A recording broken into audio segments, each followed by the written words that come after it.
नमस्कार दोस्तों, स्वागत है आपका। बिहार में राजनीति की चहल पहल बहुत ही ज़्यादा बढ़ गई है और प्रशांत किशोर के द्वारा जो एनडीए के नेताओं के ऊपर भ्रष्टाचार के जो आरोप लगाए गए हैं, इससे तो बिहार में हलचल मच रही है। पूरी तरीके से लोग चर्चा इसी का कर रहे हैं क्योंकि ये आरोप बहुत ही गंभीर है। तो आज इसी को आधार बना करके कुछ अलग चीज़ों की बात करेंगे और बात ये करेंगे, क्या आपको ये मालूम है ये जो प्रशांत किशोर के द्वारा एनडीए के नेताओं के ऊपर जो भ्रष्टाचार के आरोप लगा करके जो गंभीर आरोप लगाए हैं, ये किस प्रकार की राजनीति है और इसकी शुरुआत हमारे देश में कब हुई और ऐसे आज़ाद भारत में और आज़ादी से पहले ऐसी कौन कौन सी घटनाएं हैं, कौन कौन सा ऐसा काल रहा है जहां पे इस राजनीति का पूर्ण तरीके से यूज किया गया और सत्ता को प्राप्त करने की कोशिश की गई। तो आइए उन्हीं चीज़ों का जिक्र करते हैं।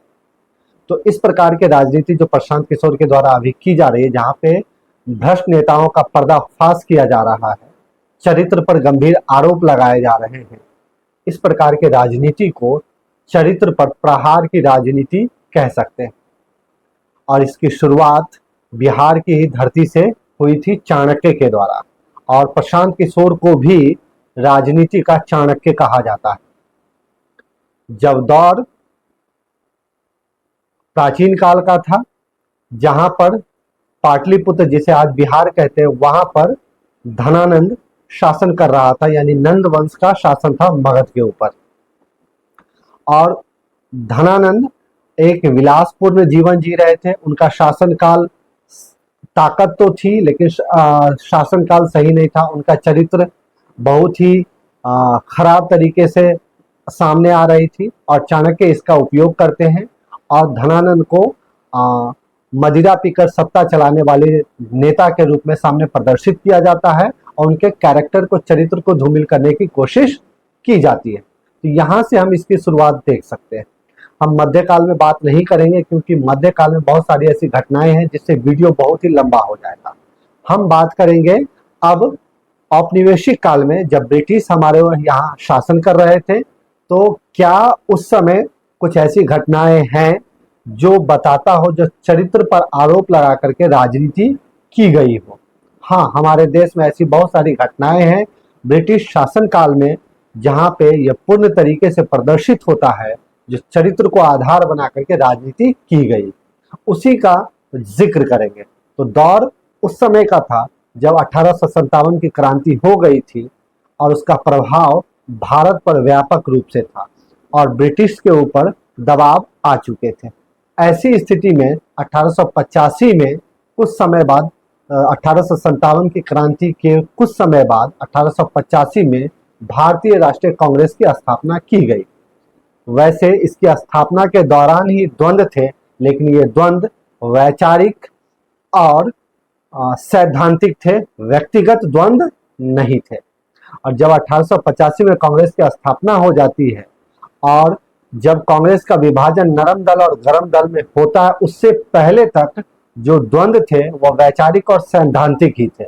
लेकिन जैसे ही 1885 में भारतीय राष्ट्रीय कांग्रेस का विभाजन होता है, तो भारतीय राष्ट्रीय कांग्रेस के विभाजन के बाद जो नरम दल और गरम दल में बढ़ जाता है, उसके बाद व्यक्तिगत आरोप की शुरुआत हुई, चरित्र पर आरोप लगाने की शुरुआत हुई और यहीं से चरित्र पर प्रहार की राजनीति आधुनिक काल में हम बोल सकते हैं शुरुआत हुई। जिसमें जब 1885 में भारतीय राष्ट्रीय कांग्रेस बनने के बाद जब इसका विभाजन होता है नरम दल और गरम दल में, तो गरम दल के नेताओं को उपद्रवी और कट्टर कहा गया, वहीं नरम दल के नेताओं को कमजोर और अंग्रेज का भक्त कहा गया। ये व्यक्तिगत आरोप है। ये व्यक्तिगत आरोप लगा करके राजनीति को करने की कोशिश की गई। आते हैं अब आगे, कौन सी घटना है जो बताता है जो चरित्र प्रहार की राजनीति थी।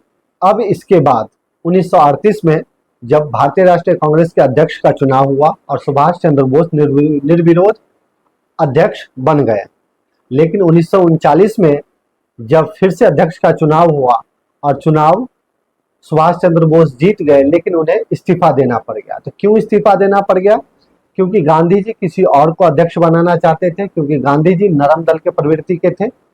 वहीं सुभाष चंद्र बोस गरम दल के प्रवृत्ति के थे, जिसके कारण द्वंद्व हुआ और सुभाष चंद्र बोस के ऊपर नरम दल के नेताओं के द्वारा तानाशाही कहा गया, उन पर व्यक्तिगत आरोप लगाए गए, जिससे उन्हें इस्तीफा देना पड़ गया। तो ये दूसरी घटना थी।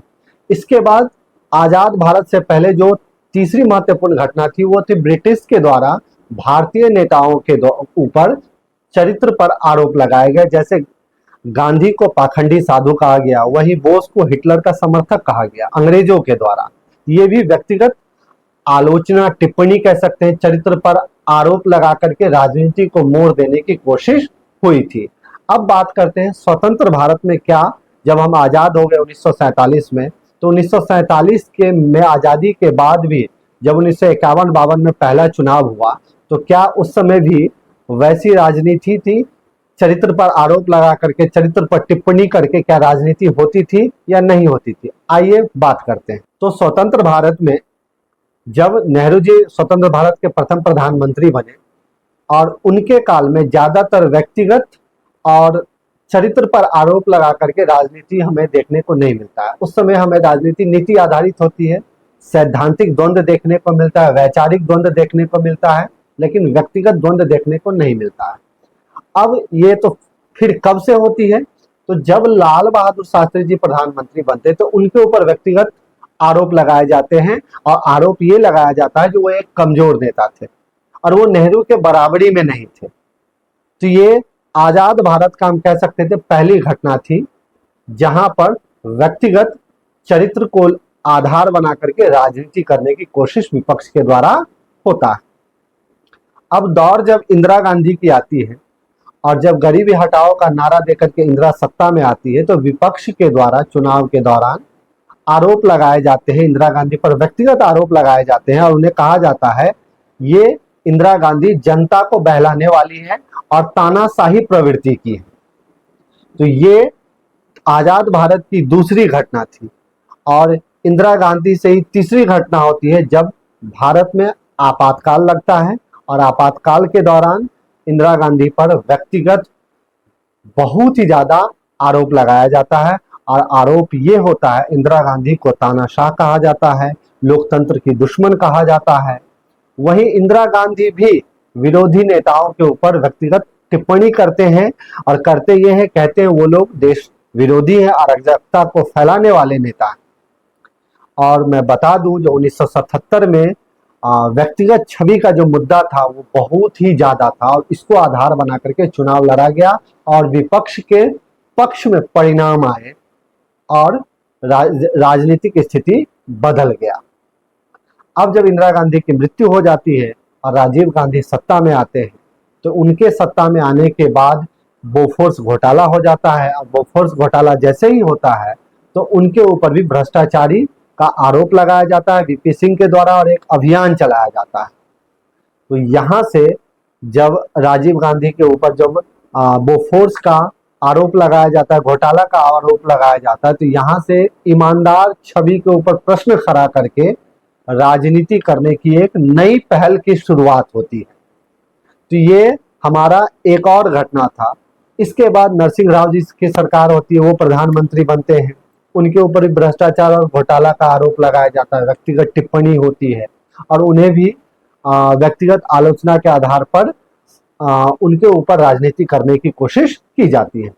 जब अटल बिहारी वाजपेयी प्रधानमंत्री बनते तो उन्हें भी व्यक्तिगत उनके ऊपर भी टिप्पणी किया जाता है, आरएसएस का मुखौटा उन्हें कहा जाता है, उनको बोला जाता है इनके अंदर छिपा हुआ सांप्रदायिक चेहरा भी है जो दिखता नहीं है लेकिन है। तो ये सब गंभीर आरोप लगाए जाते हैं अटल बिहारी वाजपेयी के द्वारा, वाजपेयी के ऊपर।